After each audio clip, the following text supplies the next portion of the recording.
Hey, it's Liz from blueandhazel.com.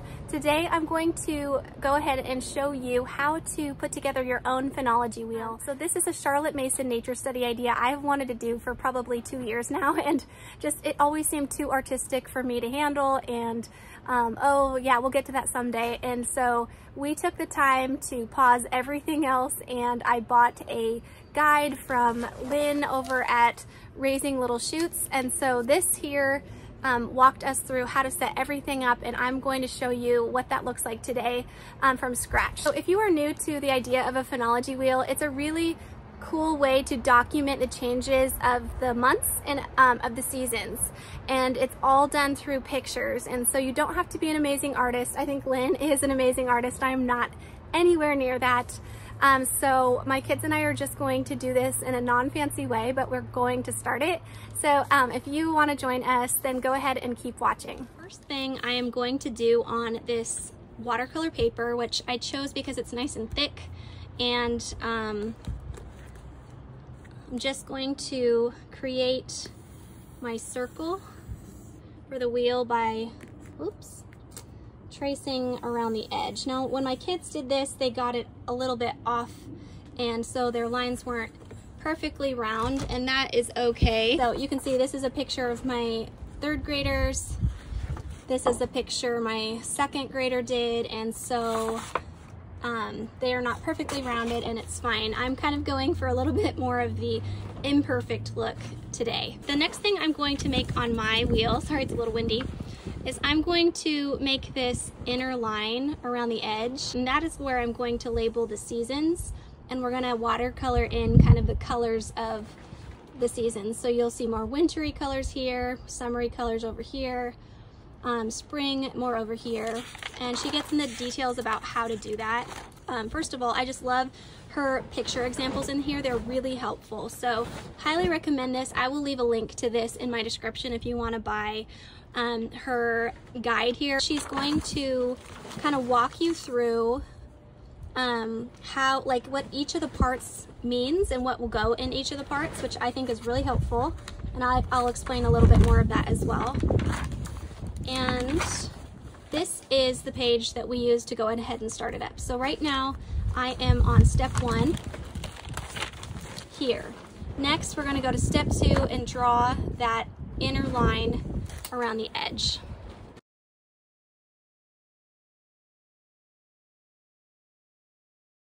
Next I'm going to create those quarters, and these are going to help me to make the months of the year. This is going to more or less represent each season, so we'll have, like, you know, summer, fall, winter, and spring within that. But now we need to make 12 months, and in order to do that, I'm going to make 2 lines going out to the edge from the middle. When I did this with my kids, I ended up just giving them a little dot of where they should start, and then they were aiming for the middle because their first attempt at trying to create 3 equal slices in that quarter was like a little scary. Mine are not perfect either, but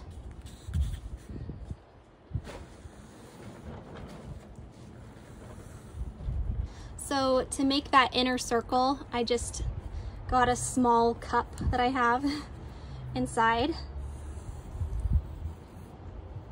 and I'm going to trace this around the edge. Now I'm using a pencil. You could use a pen if you wanted it to be darker, or you could go over this later with a pen, but this just is really nice if you mess up to have the ability to erase. The next thing that I'm going to do here is I'm going to label the months of the year, and I'm going to then label the seasons. Then we will go ahead and color the edges.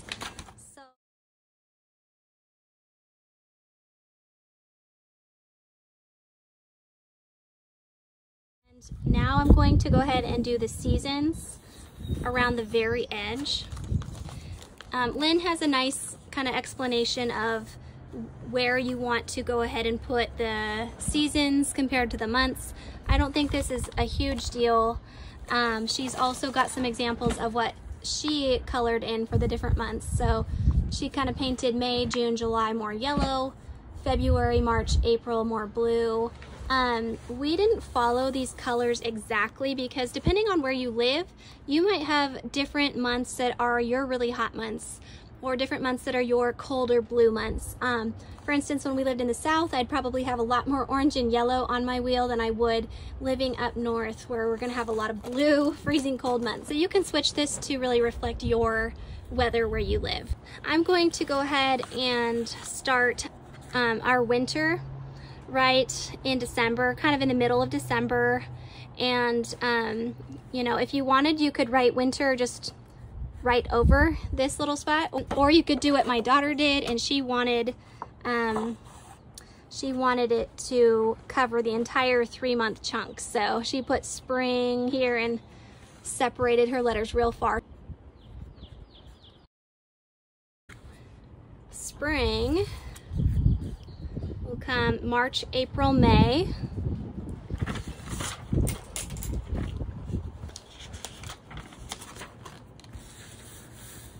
Summer,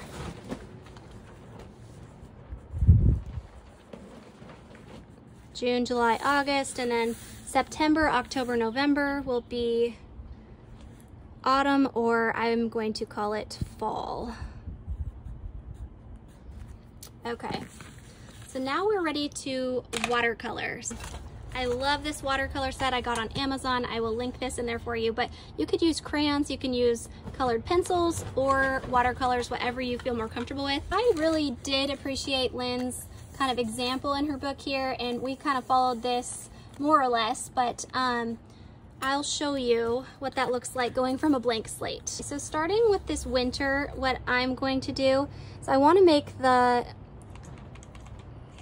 darkest blue kind of in the middle of the winter, and then I will pull some of that color out with water.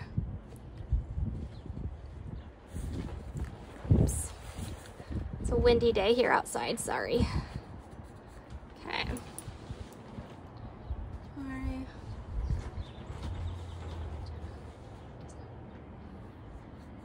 Okay, so I'm trying to get it lighter on the side months of winter here so that they can blend with the red that we'll do over this way and the yellow that we'll do over this way. And then they'll kind of blend right in the middle where the colors touch. Okay. All right, so I'm going to get some yellow here in the spring months. Pulling it sideways. Okay. And then I'm just rinsing this out and going to try and get some of that blue to draw over and mix in here. So might need to get a smidge more of the blue to slide over this way.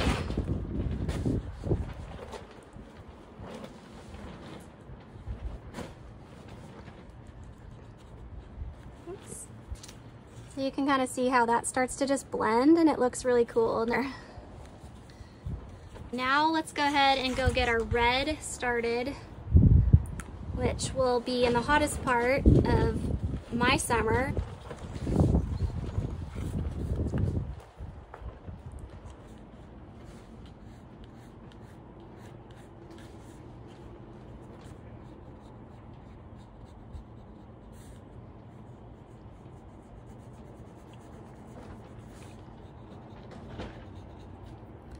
Now I'm going to try to get some of that red over here to mix with that yellow.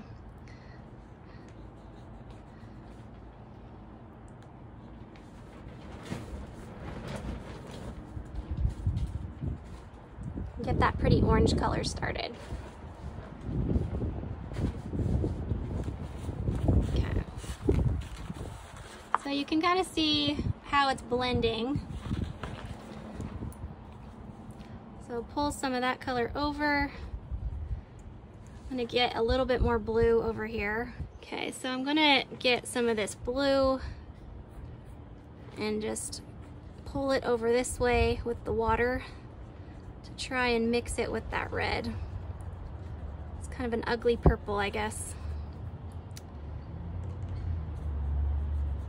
My daughter was not satisfied with the mixing of the blue and the red for her purple. She did not like it. I can see why. It's kind of this ugly color right there for some reason. So she went straight for the actual purple, put it somewhere in the middle, which you could do that as well if you want. See if I can try that again. Okay, get a little red.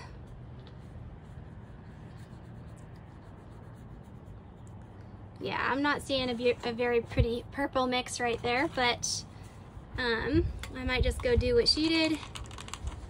Grab a smidge of some purple.